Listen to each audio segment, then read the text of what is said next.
Welcome to MilSpouse Matters, the podcast dedicated to encouraging military spouses. I'm Jen McDonald, and I was a military spouse for nearly 30 years until my husband's retirement. I'm also now the mom of an active duty son, a longtime writer for the military spouse world, and the author of the book, You Are Not Alone, Encouragement for the Heart of a Military Spouse. I created this podcast to bring you inspiration as you navigate your own military life, which can be amazing while also challenging. Whether you're dealing with a move, deployment, raising military kids, keeping your military marriage strong, or employment issues, we're going to talk about it. Military spouses, we're only stronger together. My goal is to bring you realistic hope and support for your own MilSpouse journey.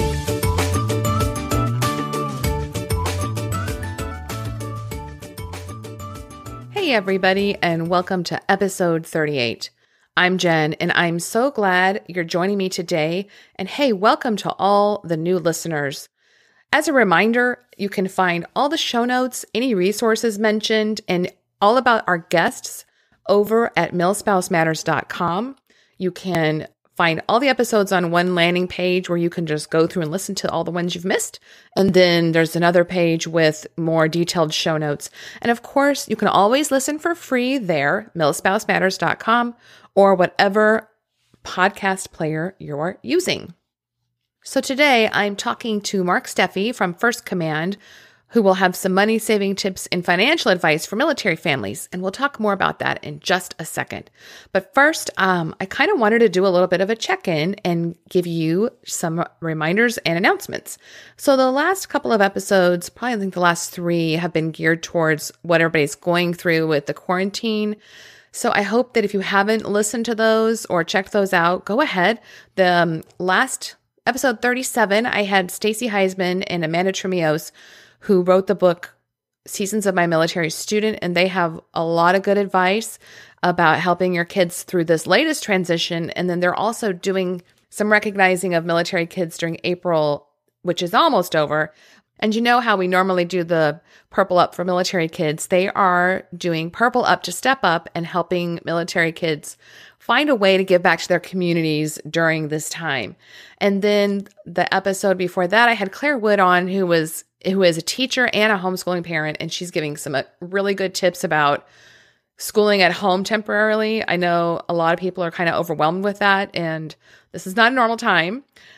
Let's just remember that. And then the episode before that are just some good resources for military families of where to find the best news and information. Because as you know, it's important to have accurate information for whatever you're facing. If your military member is deployed or you have a move on hold, a lot of families are in that same boat. So keeping up with official information is important. And on that note, I had a couple of podcasts I wanted to recommend. There's a newer podcast called The Spouse Angle by Natalie Gross, and she is bringing news to military spouses and interviewing a lot of leaders and official sources. So that is a really great one to kind of get your news condensed. It's called A Spouse Angle, and I will actually be on there next month just for a little Q&A. So that was a lot of fun. And then the Milspo Gurus, Claire Wood a couple episodes ago, and I've had Kelly Artis on the show as well. They have a podcast called Advice Not Given, and they are doing a welfare check kind of coronavirus update every week. And that's more along the lines of just kind of checking in, seeing how you're doing, giving some good tips from them and listeners. So make sure and check those out. I've also been doing some videos and tips on Instagram. And again, I just want to tell you, if you are finding yourself trying to work from home and you're also schooling kids and you're trying to keep all those things going, just give yourself a break. Just remember, you don't have to do it all. You don't have to come out of this having started a blog or written the next great American novel or have a new hobby or something amazing. If all you're able to do right now is keep your family safe and fed and intact, then you are doing just fine. So let's just kind of take the pressure off of ourselves. I haven't done listener shout-outs in a while, and I thought I would share a couple of notes that I've gotten. I do love to get your notes and comments, and also would like to hear from you if you have topics that you'd like to see, because it can help shape my calendar of what's coming. So the first one is from Madeline, and she says, "Love your podcast. Thanks so much for all that you do." Thank you, Madeline. The next one is from Morgan, and she says, my husband is currently in the pre-deployment phase with the Army. We were married in December 2018 and are both 25 years old. This will be his first deployment. I was wondering if you had any recommendations on people I could reach out to or follow online that had experience with National Guard. I am finding that there's overwhelmingly a lot of support for spouses that are on base or active duty military, but I'm having a hard time finding that kind of support off base. Thanks for all that you do.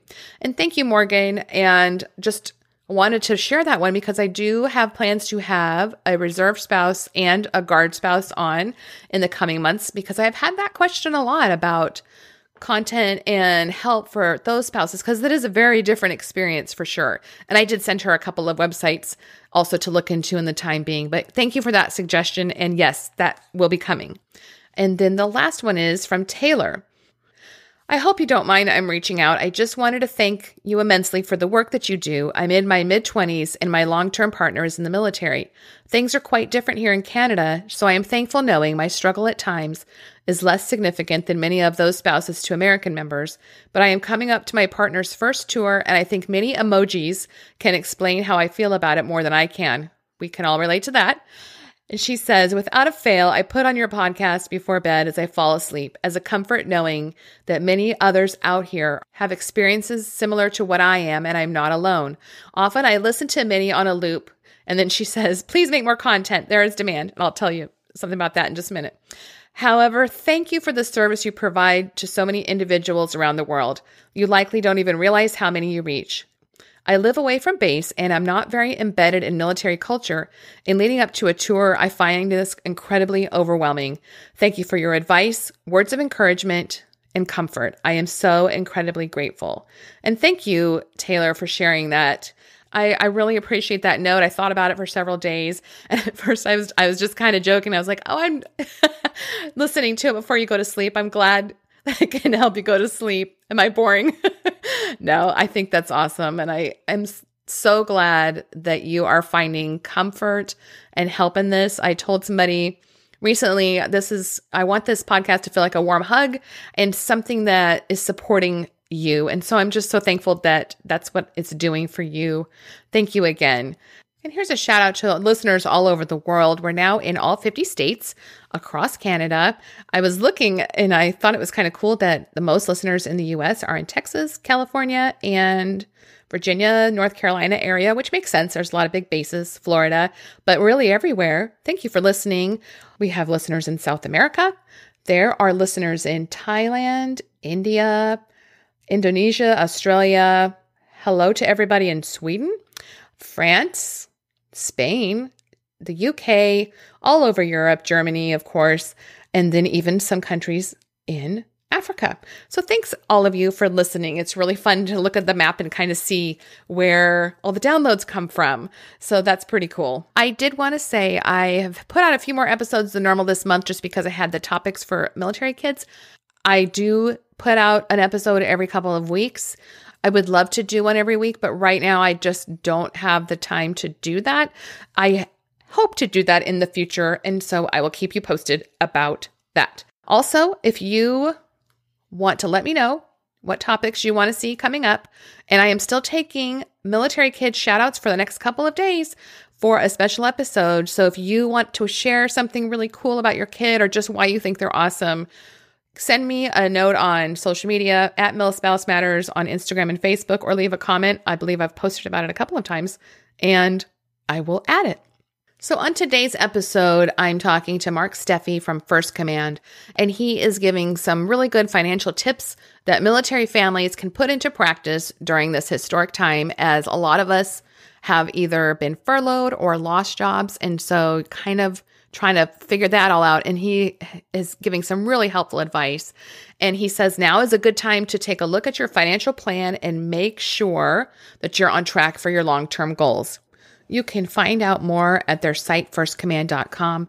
And if they determine that you would benefit from working with them, they will put you in touch with the First Command financial advisor to create your own personalized financial plan. And there's no obligation and, more importantly, no cost for active duty military service members and their immediate families. Also, They have careers for military spouses, and make sure and listen in to the end so you can find out more about that. Totally portable career, moving around. You can take it with you. They're located all over the world. And he said that they definitely support the military spouse community. So if you're looking for a career that you can take with you, make sure to check that out. So let's get right into the talk with Mark. Again, thanks for listening.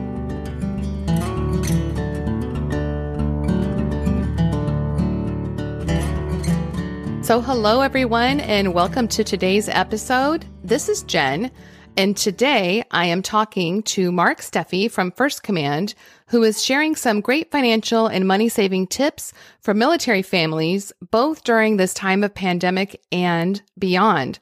So here is a little bit about Mark.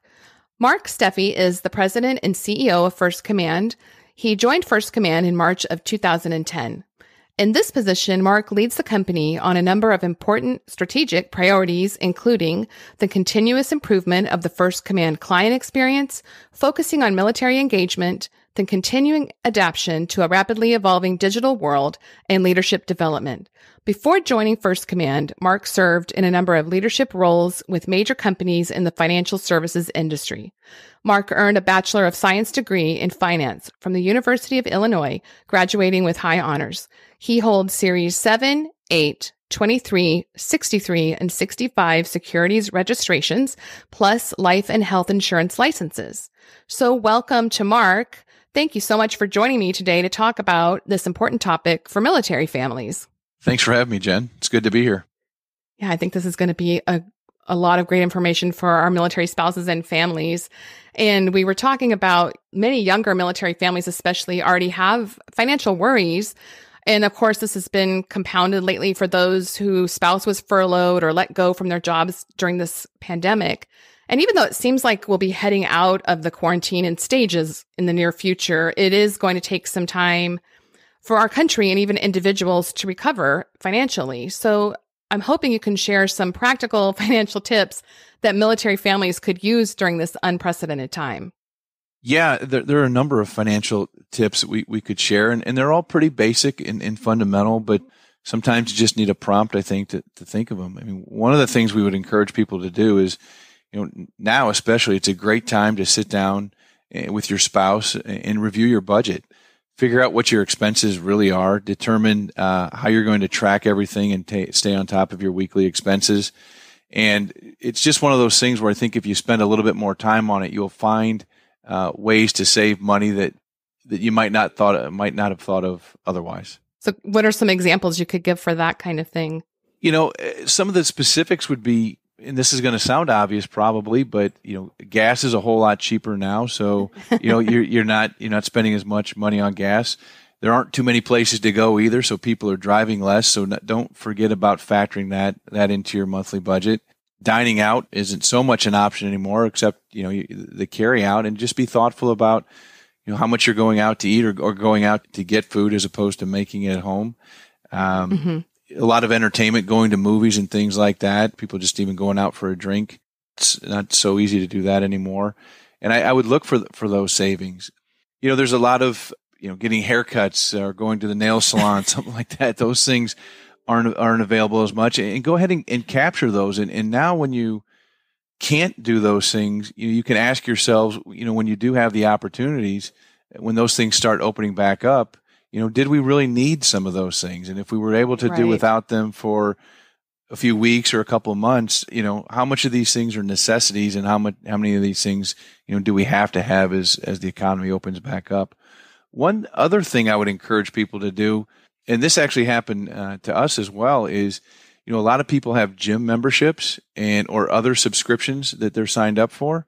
And just because you're not going to the gym and it's not open doesn't mean they're not still charging you on a monthly basis. Right. Go through your credit card statement. You might remember that you've signed up for a few things that you don't use nearly as much of as you used to, or you're not able to use them now. And I'd cancel those subscriptions until you have a chance to, determine whether you really need them, or until those gyms or those other facilities open back up where you really have a chance to take advantage of whatever services you're buying. Yeah, you start to realize what you really can live without when you're forced to, aren't you? Absolutely. Yeah. And apparently it's a whole lot less than what we were living on. Right. That's so true. Well, I know for my husband and I, we went to a financial planner back when we were in our mid-20s, and I kind of thought, we don't have any extra money. Right.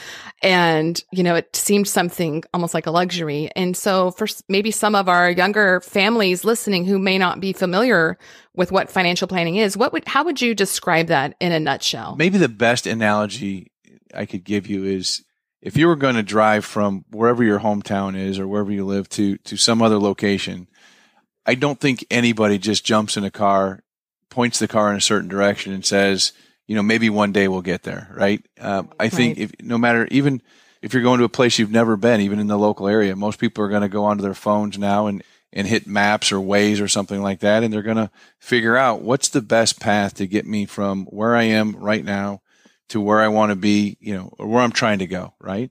Mm-hmm. And to me, a financial plan is exactly that. I need to sit down and get a good assessment of where I am today. I really want to figure out where do I want to be 5 or 10 or 15 or 20 years from now? What are my hopes, dreams, aspirations? What are we really trying to accomplish? How much risk am I willing to take in order to get there? And the financial plan is the map that gets you from where you are today to where you're trying to be 5 or 10 or 15 or 20 years from now.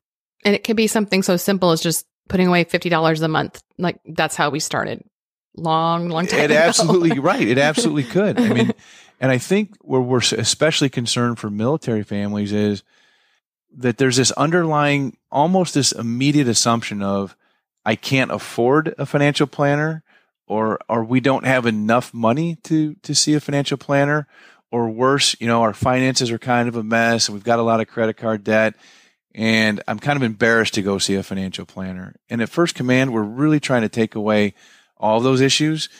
We don't charge active duty military families for financial planning, producing the financial plan for them.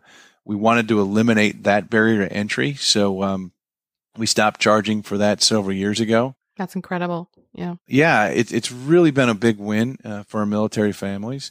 You don't have to have a certain asset level to start with us. There are a lot of companies out there. You need to have maybe $50,000 or $250,000 to become a client. We have no minimum account size. That's good. Yeah. And as you just said, Jen, a lot of our families do start with $50 a month or $100 a month into a savings account. Or I'll be honest with you, a lot of times what we find is they don't have the money to start with a $50 a month investment plan because they might have $5 or $10 or $15,000 in credit card debt, and they're trying to figure out a way to pay that off. And a lot of times we'll help them refinance that high interest rate credit card debt into a much lower interest rate loan. And that makes it easier not only to pay off that loan and to pay down those credit card bills, but then through the money you're saving in that interest expense, you can actually start applying that savings not only to paying down your debt, but also to start putting money away, even as you said, $50 a month into an investment plan. So we've got 62 years of dealing with military families, and we understand all those issues and all those concerns about, can I afford it? Do I have enough money? What if my finances are a little bit of a mess? That's exactly why this company was created, is to help military families through those issues. Well, that's so great. I mean, you don't have to have a ton of money. You can be in debt, and it sounds like you guys will help them get on track. Absolutely. Maybe they were just kind of floundering and really don't know how to handle that. And that's such a great service. I'm assuming there's a lot of differences between military financial planning versus civilian, more than just maybe not having the cash flow, but also, just the different stages of military life, younger, mid-career, or facing retirement. Maybe you can talk about how military families can stay on track with their long-term goals, and how do you guys help with that? Yeah, there's you said a mouthful there. I was going to say that was a loaded question, wasn't it? Yeah, that was a lot. There's a big difference, I think, between the civilians and military families. The similarities, whether you're a civilian family or a military family, you still want to get started on this as soon as you can, because the biggest asset you have is really the time that you put towards your plan. The earlier you get started, the more opportunity, the more time you have to have that plan grow and to achieve the goals that you've laid out in your financial plan. The biggest difference between civilian plans and military plans, probably twofold. The first difference would be the ones we just talked about. There's this underlying assumption of, I can't afford it. I don't have enough money, and so on. The other one is civilians don't have the type of extensive benefits that military families do. And one of the things I'm proudest about with First Command is that 80% of our advisors are former military or military spouses. So they understand the lifestyle and they understand the benefits inside and out. And I would argue that most folks in the military don't fully understand their benefits, and therefore they're not getting the full benefit of what's offered to them. And we really help them work those benefits into the plan to ensure that they're getting everything that they are rightfully entitled to. Oh, that's good. So we don't want to leave those opportunities on the table. We really want to be as comprehensive as we can. And then in terms of the other part of your question, I think was staying on track. Right. You know, this market is a great example. If you'd built your financial plan at the beginning of January and here we are in April, I mean, the world has literally changed in 90 days. And plans, you know, if you don't stay on top of them, can get outdated. And the biggest thing for us is, you know, you should not only develop your plan, but you should meet with your financial planner on some sort of regular or consistent basis. And just because the market went down doesn't mean suddenly you have to make a world of changes with your plan, but you may want to get updated to see, you know, how it's affected it. And I'm a big believer, you know, these markets will recover, you know, they'll move back higher at some point. When exactly that's going to happen, none of us knows. But market corrections over time tend to have historically always take care of themselves. The biggest issue we have seen with military families, it's not the market really that's our biggest concern. It's what we call consumer behavior. And we sometimes joke about this, but we think our biggest competitors sometimes are Best Buy and Harley Davidson and you pick the auto company, you know, where we're taking this discretionary money and going out and spending it on things that maybe they're nice to have, but they don't have, you know, we don't have to have them. Instead of buying that new truck or car, maybe a used one would have been okay. Right. Do I need the newest flat screen TV, or is the one that we have, you know, could that last a couple more years? And so one of the things we really coach folks on is changing their behavior, is to really try to, as we said earlier, go through your budget. And if you comb through that budget with a professional, you're going to find money that you didn't realize was there. And that money can be put towards a plan and not really impact someone's standard of living along the way. It's just a matter of choosing your priorities and changing your behaviors in order to give you the greatest chance of achieving the goals you set out in your financial plan. Well, and speaking of the stimulus checks coming in, I think a lot of people see that as, okay, I'm trying to help the economy. I'm going to go maybe buy something I don't really need. And so what would be your best advice for if you're getting one of those checks? You know, we have this old saying that probably goes back almost to the founding of the company. And it's two things, really. It's pay yourself first and live on less than you earn. And what we mean by that is, you know, pay yourself first. Whenever you get money, scrape away what you need to put towards your investment plan or your savings plan, or if you have life insurance, make sure you've got that money to pay and maintain your life insurance policies, and then take the rest. And usually that's a number that we use kind of as a rule of thumb in the aggregate of savings, investment, and insurance. That's about 20%. And we try to get folks to think about living off of the 80%. That way, when a time like this hits, when we go through an economic turn down and unfortunately people are losing their jobs, is people have the money tucked away that they need to weather these storms until things get back to, you know, whatever version of normal we're going to be dealing with. But if you're spending more than you earn, you're working yourself deeper into credit card debt, typically. And so we really try to get people to understand how much they're making, scrape a certain amount of money off for their overall portfolio, and to live off the difference. Well, and that applies to if you're living in a place where you're getting the cost of living allowance, or, you know, your spouse is deployed and you're getting that extra hazardous duty pay. I mean, there's bonuses, all those things. So if you can take a look at them that way, like you just described, even for that sort of thing, because those are not permanent things that you're going to always have. Absolutely. And too often we see people, they earn that extra money and they start spending that money and they get used to living at that level. And so when those extra payments go away and they don't have them, it's really hard to adjust your standard of living at that point. Whereas, as you said, Jen, if you never had it in the first place, and as you start to receive those payments, if you start tucking those away into your financial plan, not only you're going to grow your plan, but you will not have upwardly adjusted your standard of living and put yourself in a tougher spot. Well, it's hard to do. Yeah, it is hard to do. And as much as we want people supporting the economy, the best thing to do is take care of yourself and your family first and put the economy second. That's really good advice. Well, I know that you mentioned that First Command has career opportunities for military spouses, so I wanted to make sure we had time to talk about that. Absolutely. If a military spouse was looking for a career with First Command, would they need a certain type of background or training? And what are they looking at? What sorts of career is it? What I often tell people is that the two things you need to become a successful advisor at First Command is you've got to love the military and you've got to have a great work ethic. And that's one of the reasons we're so excited about hiring military spouses is what we find is they tend to be highly educated. Many of them have advanced degrees. They're incredibly hardworking. They're incredibly resilient. I mean, obviously, many of them have to operate almost as a single parent when their spouse gets deployed. Not telling you guys anything you don't know, but high rates of unemployment and underemployment amongst military families. And what we find is, military spouses tend to be the ones making the financial decisions for their families already. So they're used to having to deal with those issues and they're used to having to make those decisions and carry the family. And so as military spouses look more and more for careers, not just a job that I can get at this duty station and another job at another duty station, but I want a career of my own, a career that I can grow, a career that can move with me as we PCS. We do exactly that at First Command. So you don't have to have a finance degree or anything like that. If you come in with a love of the military and you're willing to work hard to go out and help these families get on a path to financial success, we can train you in pretty much everything else you're going to need to know. And we've got 180 offices around the world. Most of them are near a military installation. So almost anywhere where you're going to find yourself living if you're in the military, we've probably got an office pretty close by. Oh, that's awesome. And I'm assuming probably a lot of them are working from home right now. I'm kind of...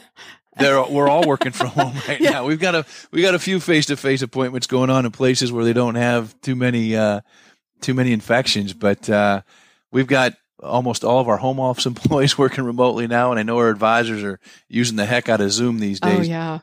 Well, that's awesome. So we will have a link for spouses to find out more about potential careers with First Command and all the information we've talked about today.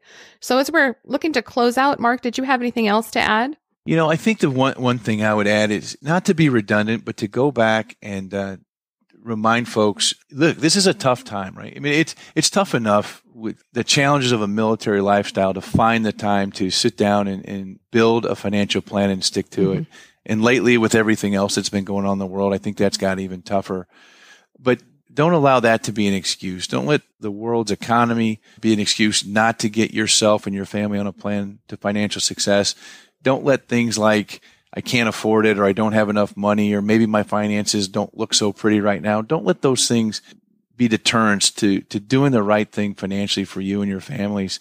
Find a professional, someone that you can trust, someone that's a fiduciary that can sit down with you and help you work through these issues, because they're not easy. And most folks don't have the expertise to do this themselves. So find that professional that you can trust. And there are people that are more than happy to take care of military families. And First Command obviously is one of those companies, but not doing something is going to put you in a worse position. This is something that you can have an impact on. And it's funny, we were in a discussion the other day, and one of the things somebody said is this is like another battle. This is a financial battle.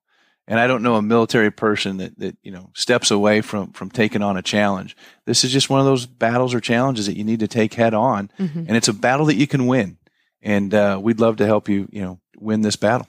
It's definitely a defining time for everybody, not just military families, but such a historic time. It's going to be interesting to see how this all turns out. But I think that is such good advice and very practical too for our military families right now.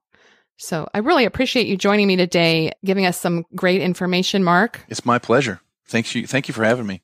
Oh, of course. And listeners, you guys can learn more about First Command at firstcommand.com. Find them on Facebook, Instagram, and Twitter, and also more about Mark on LinkedIn. And as always, I will include these links in the show notes. So I hope you guys enjoyed today's episode and came away with some practical tips that you can use right now. and even later on in your financial journey. Thanks for listening to the MilSpouse Matters podcast. Connect with me at milspousematters.com or on social media as @milspousematters. You can find my book, You Are Not Alone, Encouragement for the Heart of a Military Spouse, on Amazon and other booksellers.